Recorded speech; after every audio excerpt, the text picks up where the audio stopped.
A Search in Vedic India. Annexure, The Journey by Eyewitness. I was born in the town of Amalapuram, Andhra Pradesh, into an Orthodox Brahmin family in December 44.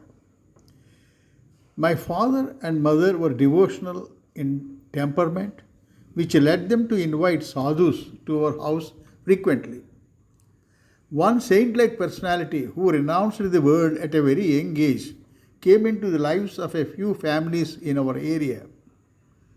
Though he was born in the north and his mother tongue was Hindi, he came at a very young age to our parts and settled down. His visits to our house left sweet memories of devotional worship and chanting of scriptures in me. This left a lasting impression of attraction to sadhu folk in me. Beyond this, I had no specific spiritual exposure. When I was around 13, I remember my father's elder brother reading several spiritual books, and one that made impression in my young mind was Letters from Sri Ramanashramam, published in those days in a weekly as a serial. I also used to read some parts in that serial, though not all the issues. The small image of Ramana Maharshi printed in one corner of the first page of the serial found its place in some corner of my heart permanently. Sometime in 1958, when I was 14, a group of 20 of our classmates went to a temple along with our teacher. It was some 40 kilometers away from my native town Amalapuram in interior Andhra Pradesh, India. In that old temple, we had seen a saint-like person who was sitting and meditating in one corner of the temple compound. One of his legs was amputated. We paid our respects from a little distance as our teacher advised us not to disturb him. Our teacher told us that he was a great yogi doing tapas, meditating on Manikyamba, consort of Bhimeswara, the presiding deity of the temple. Later in 1970, after my marriage, I happened to go to my father-in-law's place, which is just 3 kilometers from this temple. There I visited my wife's grandfather, an old man. This old man used to invite saints and sages visiting the town to his house. When I was sitting in his drawing room hall, waiting for him, I noticed a saint with an amputated leg sitting in a chair in one corner of the hall. I recognized him as the same saint we had seen earlier in the temple. He looked at me for a while and suddenly said, "Without the blessing of Mother, it will not happen." At the time I visited, I had no exposure to any spiritual activity. I was surprised why he mentioned that. I did not react and kept quiet. Subsequently, it used to come to my mind occasionally and made me wonder why he said that. In late 70s, I was drawn to Sri Ramakrishna Paramahamsa's The Gospel of Sri Ramakrishna, a book containing his life at Dakshineswar, Calcutta. Though the book inspires spiritual aspirants, it does not contain any specific guidance in the form of any clear directions to the seekers. Slowly, a desire grew in me that some serious effort should be made to realize God. I had no idea as to what realization was at the time. I only knew that devotion to God would only help man. As part of any Hindu family tradition, I used to perform a worship every morning in my puja room in the house. Over the course of time, this worship took the form of only mental puja instead of physical worship. This intensified my devotion to God. Right from childhood, somehow it got into my head that we should not seek favors from God and we should accept what is given. Simultaneously, I used to believe that every man, whether he does a good or bad act, does not do so consciously, and we cannot blame the individual for that act as it happens automatically and without much thinking process. Though there was a spontaneous reaction to some irritating acts of close relatives or friends or officials in the office, I believed the above concept, and with the result, I never hated anybody for any act. This brought me some criticism that I was not critical of people for the sake of earning a name as a good man. I know mine was not a conscious behavior, but I believed from the depth of my heart that no individual was responsible for his actions, though outwardly it may appear so. This belief was not a result of any book reading nor from listening to any lectures, etc. It just welled up in me unobtrusively. Only much later in life, when I met Ramesh Balsekar, I could find rational support to my belief, and I was lucky that I could accept it without much effort. Nisargadatta Maharaj puts it beautifully.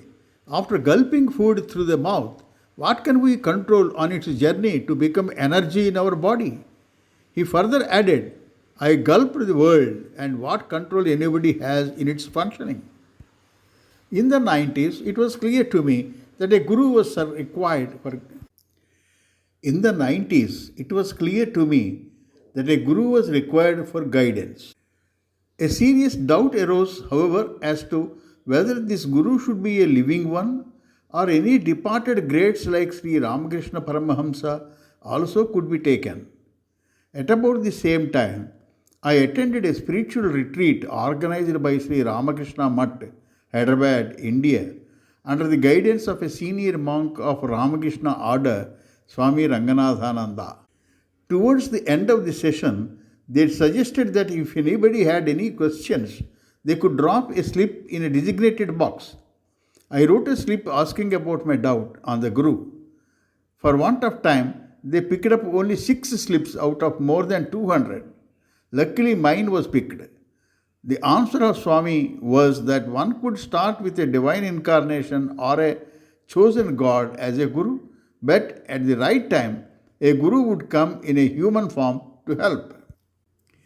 In the same year, on my way home from office, I gave a lift to an elderly gentleman. To a casual inquiry as to where he was going, he said that he was paying a visit to his Guru. As I was curious to meet such Gurus, with his permission, I accompanied him to his Guru. This Guru is a very pious man who has been guiding many Shirdi Sai devotees. I had a discussion with him and mentioned my desire for the Guru. He suggested that I should read Guru Charitra and visit Shirdi. Guru Charitra contains details of incarnations of Lord Dattatreya prior to the Shirdi Sai. I read the book and paid a visit to Shirdi. Whether it is prior to the visit or after the visit, I do not remember. I had a vivid dream in which Shirdi Sai appeared as a young man. The moment he appeared, I just folded my hands and pleaded, Jnanam, Jnanam. And I woke up suddenly. It was so thrilling that I went and sat in the puja room, though it was 3 a.m. After that, an intense desire for a guru landed me in Tiruvannamalai at the feet of Sri Ramana Maharshi in early 1991. Until this period, I had been worshipping divine personalities like Lord Shiva, Ganapati, Mother Parvati, Lord Muruga. The worship had been going on in the form of mental worship that involved doing the entire process of worship not physically but only mentally, like inviting the deity, offering a seat, water, bathing, decoration, offering flowers, and a variety of meals, etc., as is done in Hindu temples. At this stage, I happened to visit Sri Ramanashramam. The first lessons of Advaita I got were from a small book, Who Am I, by Sri Ramana Maharshi. Though I followed self-inquiry as suggested by Ramana Maharshi for some years, the full significance of the teaching did not dawn until much later. The following is how I understood the Who Am I inquiry process. Mr. X is there with an object in front of him, of which he asks himself the question, Am I the object? The answer is obviously no, as it is separate from this subject, Mr. X. Then the next question is, Am I the body? Here also the answer is no, as the subject, Mr. X, clearly identifies his body as an object. Extending this questioning, Mr. X finds that he himself is the subject to the objects like his thoughts, his feelings, etc., and reaches a point where his I only remains as just subject. It is pure awareness before any thoughts emerge. The practice of holding to this awareness to the exclusion of all thoughts would lead one to the dropping of false I, revealing the real self. What I understood was that the false I is the individual self, habitually considered as limited to the body only, while self is that infinite awareness. Dropping the false I implies that the individual self recognizes that the pure awareness one reaches in the enquiry has no form and therefore not limited to the body. A real shift occurs when one has direct experience of this instead of a mere intellectual understanding. At this stage, I could understand intellectually that realization does not involve any becoming and it is not objective but only subjective understanding. But I was stuck at this intellectual understanding and was struggling for a way out.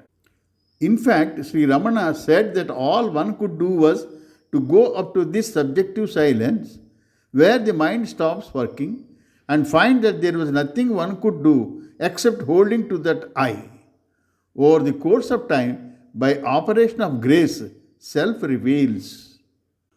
Though not producing any big shift, the practice of self inquiry over several years brought significant positive improvements in my material as well as spiritual life.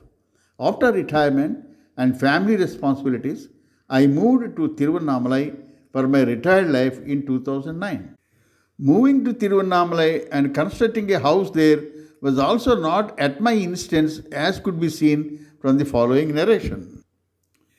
My brother's son Chakravarti was with me in Hyderabad for studies since his childhood. After my son left for the US in 94, this boy used to help me in my affairs. Around 1996, one day I casually mentioned that it would not be wise to live in Hyderabad after retirement, considering heavy pollution there. We both forgot this. In 1998, I went to Botswana on an employment contract with government of Botswana, leaving the management of domestic affairs to him. As international calls were very costly then, I used to call from Botswana to India once a week only. In the year 2000, one day in the morning around 5, I was doing walking in the long corridor of my quarters as part of my daily exercise. My mind went to Tiruvannamalai and Ramanashramam. Normally, whenever I visualize those places, I feel very happy. But this time a wave of ecstasy surged and a flash came in the mind. Why not plan for a permanent stay there? Immediately I thought that the best way could be by buying some plot and plan retirement life there. It came to my mind that my company in India had a branch in Chittor and whether I should request the in charge there to go to Arunachalam and search for a plot.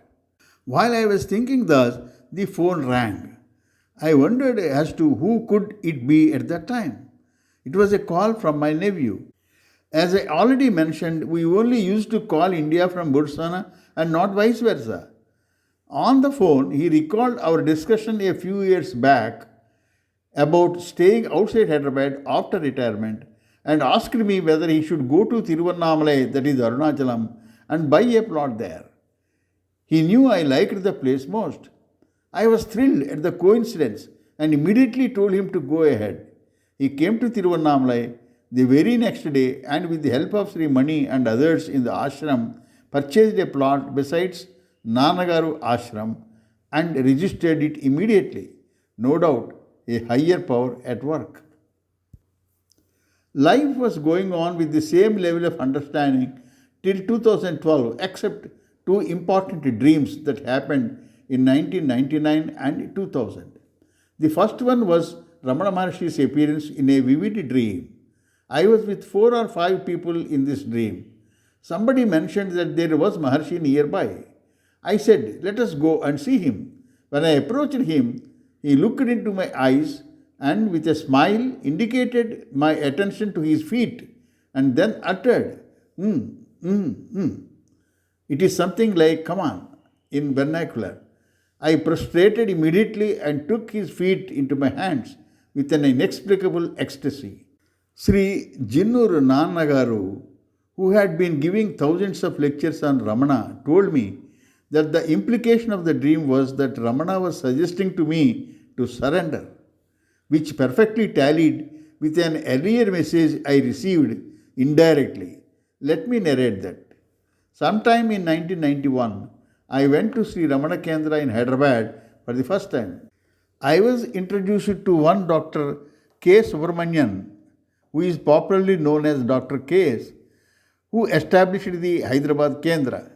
I noticed that all the members of the Kendra had a very high respect for Dr. K.S.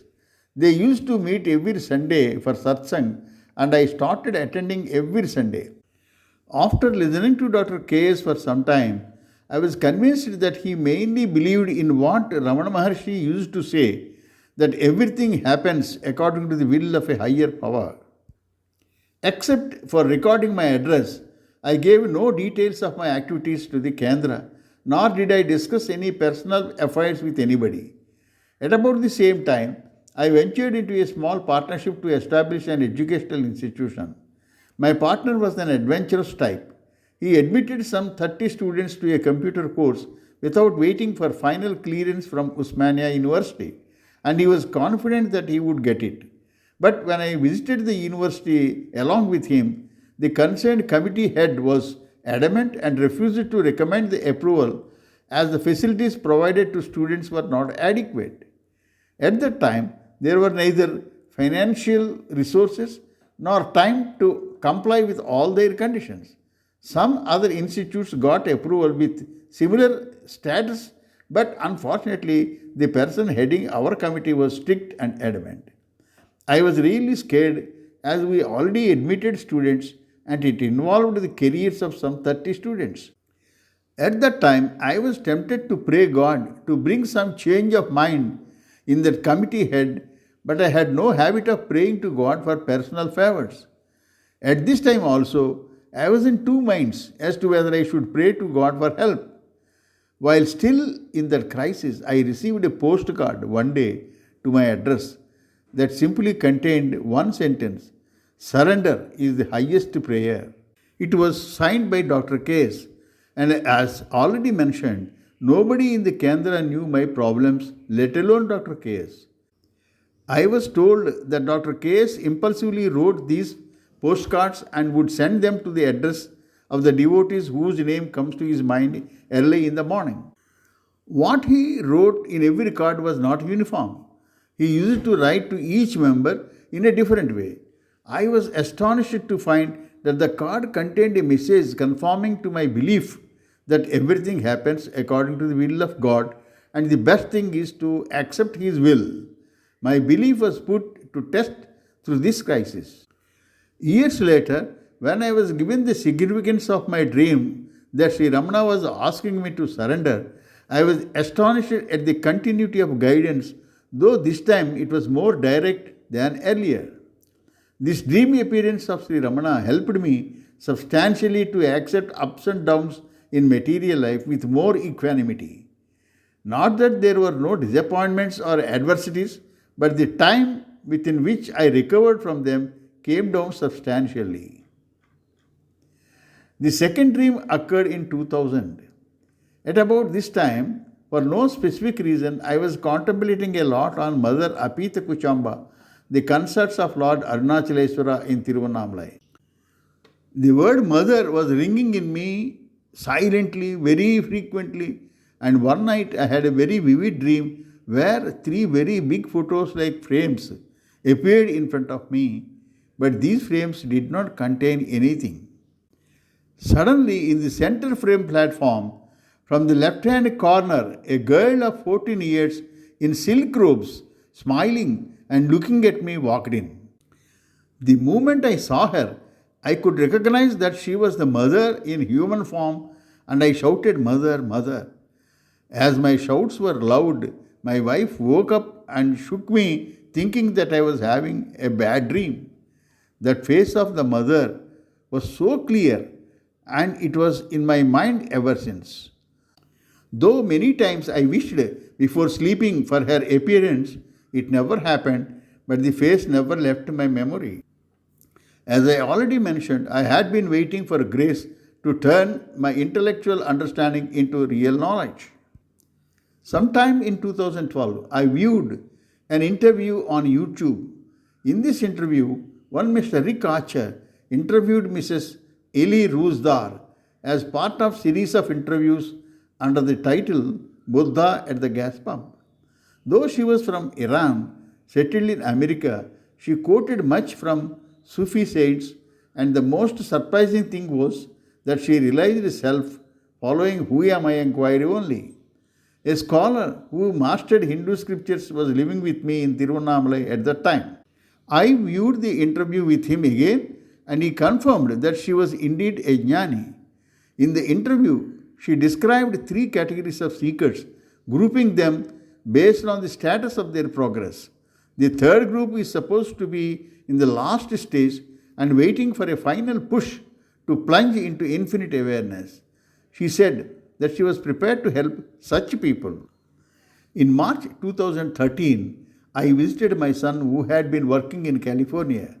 There, I happened to view another interview of Mrs. Roosdar by Rick Archer. This interview contained several answers given by Mrs. Roosdar to the questions of some seekers. I was so impressed that I watched it again along with my son. Towards the end of the interview, she mentioned that those seekers who fulfilled certain conditions she listed could contact her, and if she considered that they were ready for a final push, she would invite them for a personal interview and help. My son suggested that I should write to her immediately and told me that he would take her to Long Island, New York, where she is staying, in case she granted me an audience. When I went to her website in order to find the details of mail, etc., her photograph on the home page made me wonderstruck. In this photograph, she looked much younger to what she appeared in the interview. Immediately, the form of goddess that appeared in my dream in the year 2000, described previously, came to my mind, and I had no doubt she was the same person, as it was still fresh in my memory even after a lapse of more than 10 years. The only difference was age. Immediately I wrote to her, but somehow did not mention about the dream. In my mail, I described in detail about my exposure to spiritual matters, Sri Ramakrishna, Ramana Maharshi, Who Am I inquiry, etc. After receiving the letter, she replied that I wrote a lot and she felt that I was not yet ready. However, she gave me a Skype interview.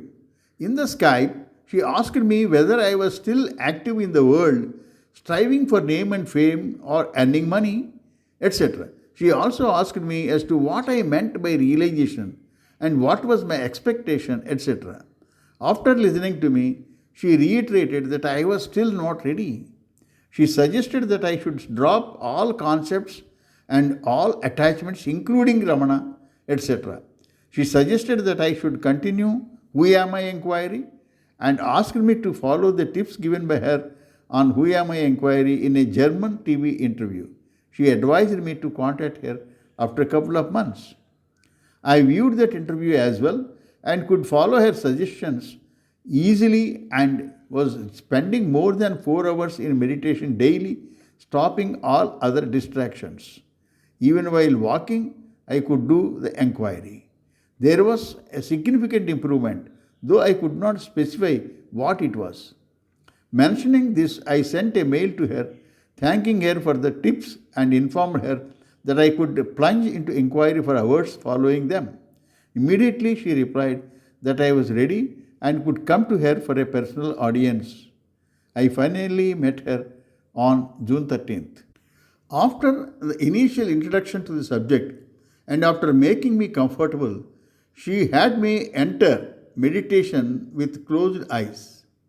After a few minutes, she started asking questions. She asked whether I was feeling a deep silence immediately behind the normal awareness that I was experiencing. Replies to these questions came from me without any thinking process in operation. I replied to the question. I mentioned that I could intuitively feel the deep silence behind my awareness all the time. In reply to her further queries, I told her that what I noticed was not confined to my body and had no limitation like space.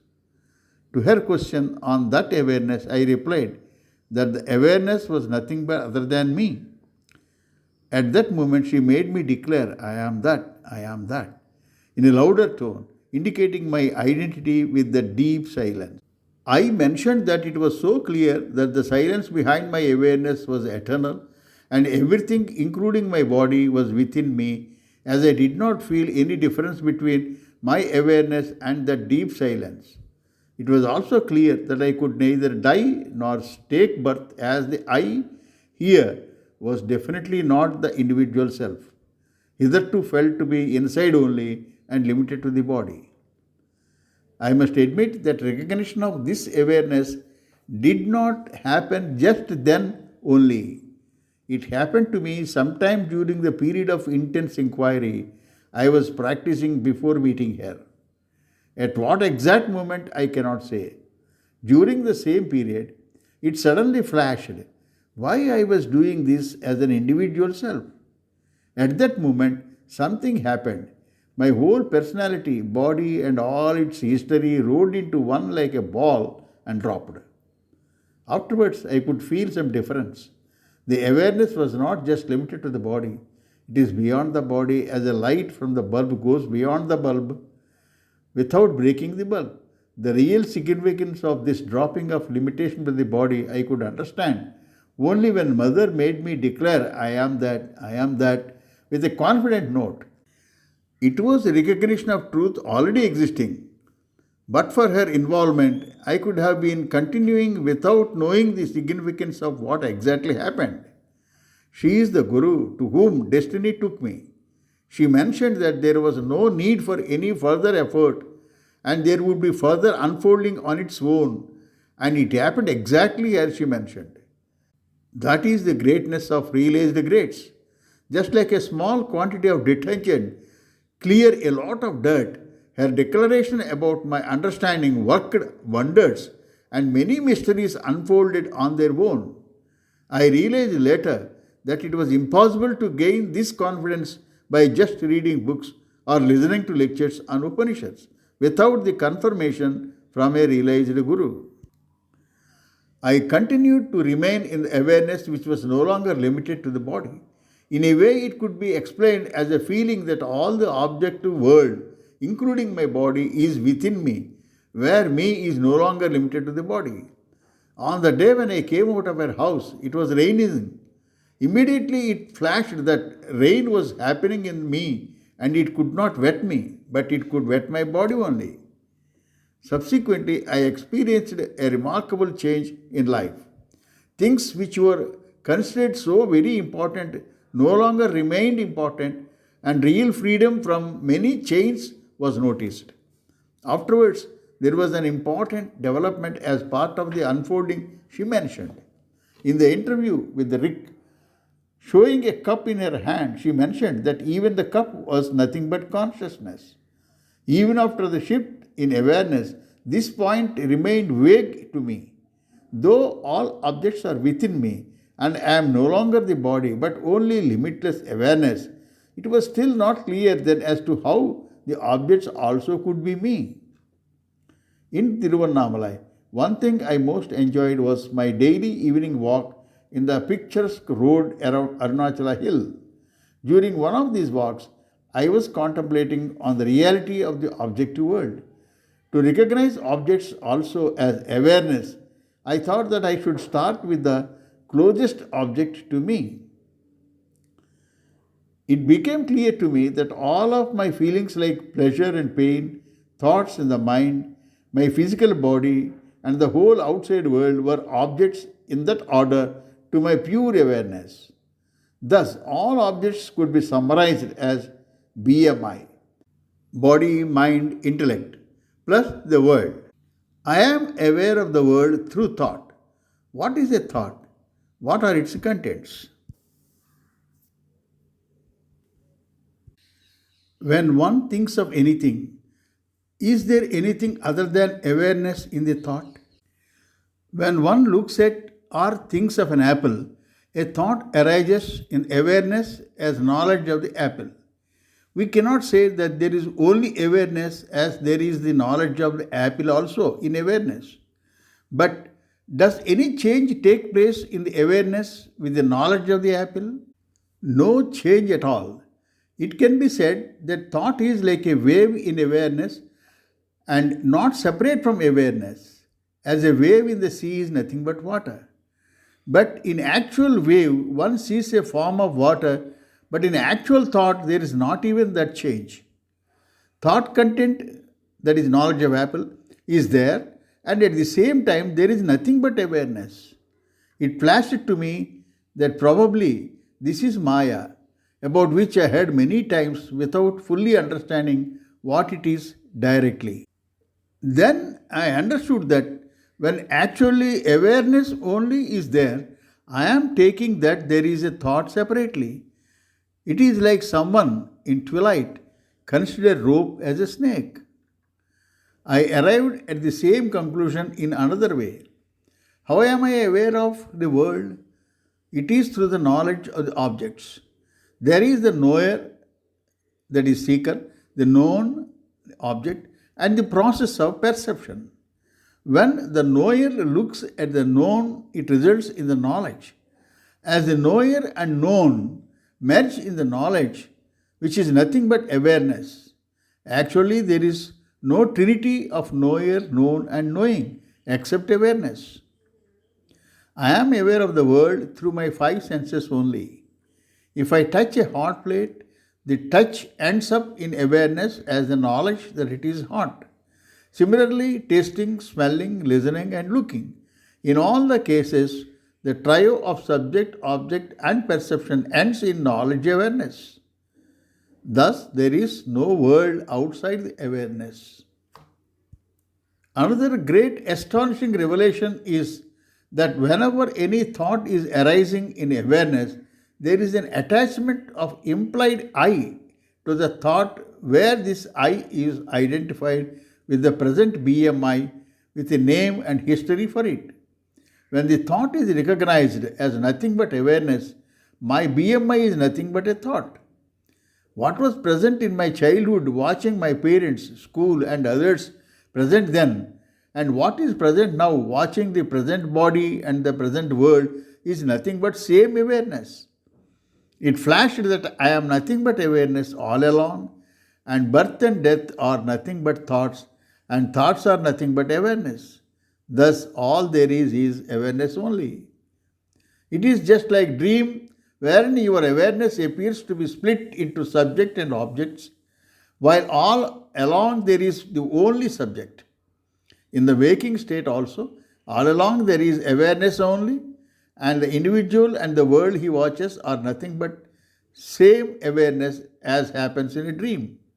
This understanding brought out the conviction that shift from everything is within me to everything is me. After this recognition, I was exposed to some authoritative lectures on Upanishads by Brahmasri Ellanraju Srinivasarao Garu. I was greatly surprised and astonished that what was recognized by me have been described in the Upanishads also. While listening to his lectures on Upanishads, Yoga Vasistam, Vedanta Panchadasi, Tripura Rahasyam, etc., I could get confirmation to my understanding that the Aham Spurana or I awareness everybody feels as I is the rope, and its apparent change like a wave as a thought is the snake so often referred to in all the lectures. While his lectures might have helped many to the truth, I am greatly benefited by his lectures for the confirmation I got, for the understanding I got from my Guru Mother Rusdar. I could understand the full significance of the following references fully after I understood that all objects in the world are nothing but a wave of my awareness. In one of the Upanishads, an example is given confirming the above understanding. There it mentions that a thick ball of coir is bound in an easily inflammable material and tied to a long thread. When a boy lights the ball and rotates the ball by moving hand in different directions, circular or otherwise, the sparkling fireball appears in shapes of light. Once the boy stops rotating the hand, all the forms disappear and the fireball comes to rest. Similarly, the same awareness takes the shape of different objects in the world, while all along it is just awareness. The net effect of recognizing the true self brought freedom. Freedom from superstition, from a desire to go to sacred places, idol worships, freedom from a desire to get name and fame or wealth. Life in material world goes on as usual and the ups and downs of life are accepted with equanimity.